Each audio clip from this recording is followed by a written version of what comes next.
রাধে রাধে সকলকে। তো দেখো ফৌজিবাবু কিন্তু 2 মাস বাইরে যখন ছিল, তো সেখান থেকে আমাদের গ্রামের বাড়ি অনেকটাই কাছাকাছি।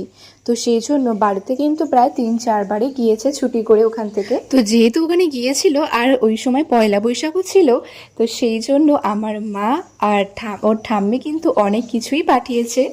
আমার ছেলের জন্য জামা পাঠিয়েছে, জামা কেনার টাকা পাঠিয়ে দিয়েছে। তারপর আমার মা দেখো কত কিছু পাঠিয়েছে আমার জন্য, জামা প্যান্ট। তো বরমশাইকে একটা নতুন জামা দিয়েছিল, তো সেটাও পরে নিয়েছে বলে এখানে আসেনি। তারপর আমার ছেলের জন্য জামা কাপড় পাঠিয়েছে। তারপর বাড়ির থেকে একেবারে কাচ্চিখানে যে তেল হয়, তিলের তেল, সেটাও কিন্তু পাঠিয়ে দিয়েছে।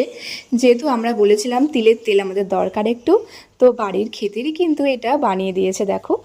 আর তারপরে কিন্তু অনেক কিছুই পাঠিয়ে দিয়েছে যেগুলো আমার দরকার, আমি বলেছিলাম পাঠিয়ে দিতে। তো এই প্রথমবার কিন্তু বড়মশাই আমাদের ছেড়েই কিন্তু আমাদের বাড়িতে আর ওর নিজের বাড়িতেও ঘুরে আসলো। তো বেশ মজার ব্যাপার, ওখানে গিয়ে আমাদেরকে মিস করছিল। তো চলো আমরা এগুলো দেখে নেই। Bye bye.